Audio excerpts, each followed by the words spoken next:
Let's start working on chapter number 3. This is financial statement analysis.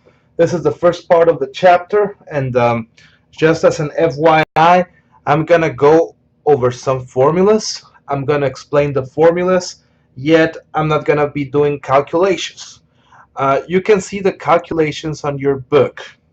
Now, the calculations are relatively easy as long as you know where do you need to get that information from. You are going to be working with the statements, the financial statements that are in chapter 2. Um, Make sure you have those handy so that you can make your calculations by yourselves. Now, we talked a little bit about financial statements before.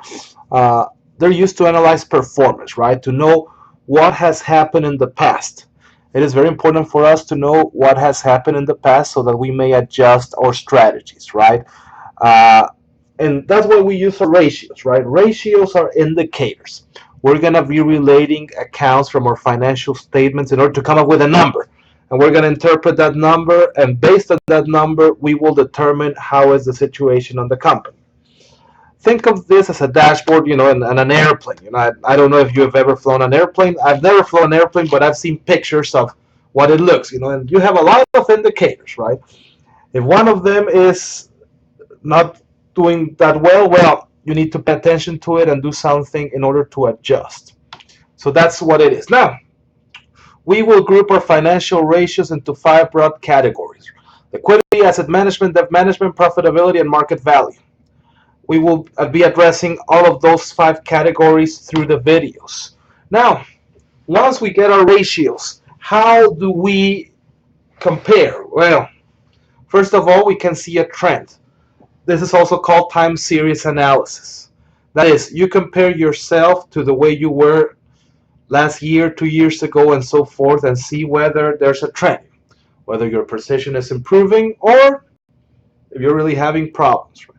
You can also compare yourself against competitors, right?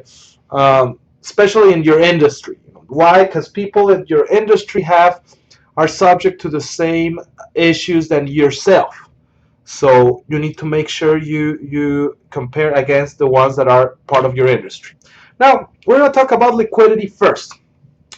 So liquidity is how easy it is for us to change our assets into cash, right? The faster it is, the better it is for us, right? So we basically have 3 main liquidity ratios. First of all, the current ratio is the broadest one. We divide our current assets by our current liabilities. Both of them are found in the balance sheet. Now, we want this to be greater than 1. Why? Because that means that we have more current assets and current liabilities. We want to have more current assets and current liabilities.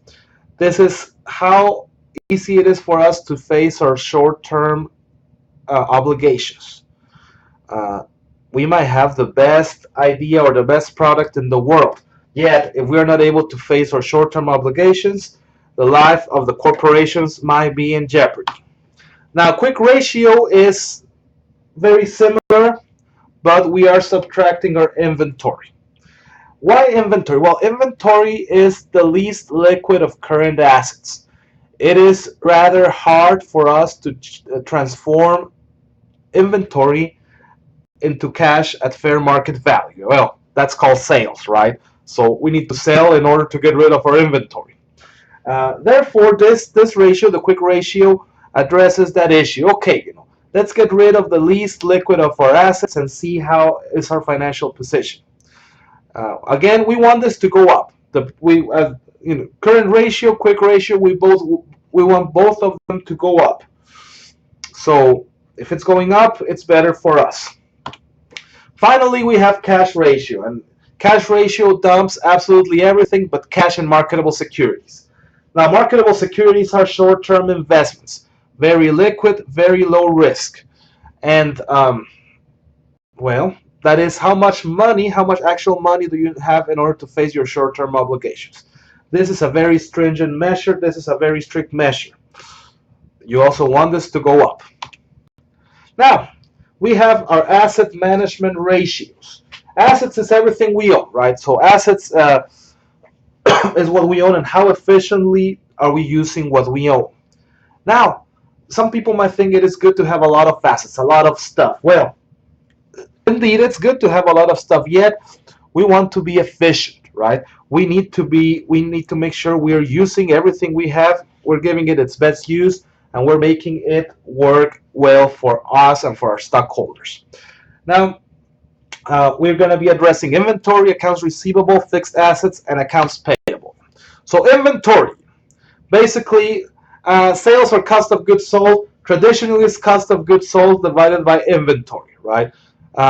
So how many times do we sell our inventory every year? Well, we want to sell it as many times as possible, right?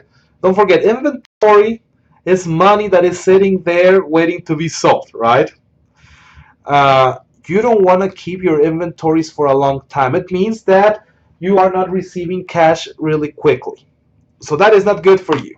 Now, days sales and inventory is basically the reciprocal of our previous ratio, the reciprocal of inventory turnover multiplied by 365 days. That is, how many days does it take for you to sell your inventory? Again, the faster the better, right? You want to sell your inventory as fast as possible. If you see corporations like McDonald's, restaurants in general, well, they don't like to keep inventories. High tech, they don't like to keep inventories. If you're selling coal, for instance, well, you might have to keep a lot of inventories, right? Or furniture, you might have to keep a lot of inventory. So it all depends on the corporation that you are working. Average collection period, basically, how long does it take for you to actually, yes, I apologize for that. Average collection period is how long does it take for you to collect your receivables. Now, for some reason, there is no slides for accounts receivable turnover. It's very, very simple. Accounts receivable turnover is credit sales divided by accounts receivable, right? Here we have it, credit sales divided by accounts receivable. When we sell, well, I don't think it's ideal to have credit. Now, to give credit to our customers, now that might be the only way in which we can sell, right? So credit sales are important. Accounts receivable is what percentage or what part of those credit sales haven't been paid. Yes, we want to have credit sales, probably. We want to get as much of that money back as possible, as quickly as possible, right? So average collection period is how quickly do we get our money back. We want this to be fast. We want this to be almost zero, right? Now we have accounts receivable turnover. Accounts receivable is the other side of the coin, right? It's how long does it take for us? Well, actually, let me take that back. Accounts receivable turnover is this, right? Credit sales divided by accounts receivable. It's what we have right here in our previous slide. I modified the order and I forgot. I apologize for that. Credit sales divided by accounts receivable. That is, how many times do we get our money back from our accounts receivable per year? Now we want to get that many times, right? We want that to be moving quickly. Average payment period is how long does it take for us to pay. Now, we need to make sure that we are being ethical and that we are being fair to our suppliers.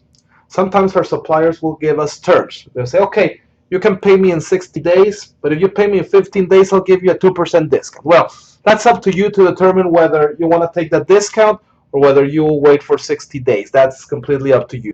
The thing here is, you want to take as long as possible to pay what you owe, obviously within reasonable and ethical limits.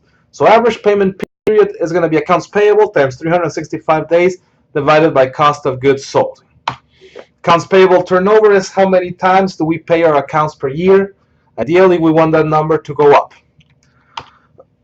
Now, fixed asset turnover. It's sales divided by fixed assets. Net fixed assets, which is our fixed assets minus depreciation.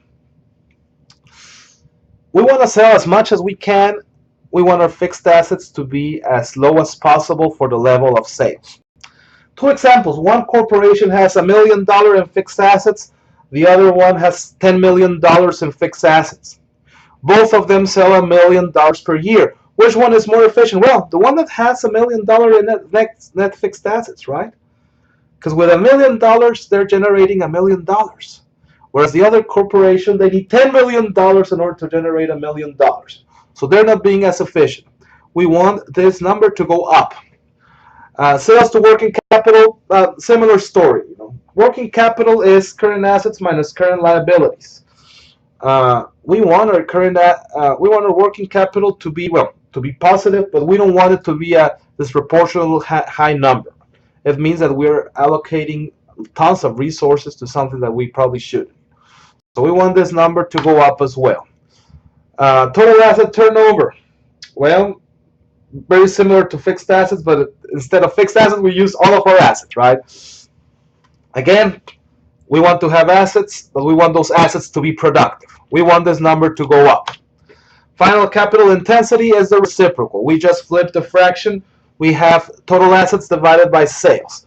That is, how many dollars are we investing in total assets for every dollar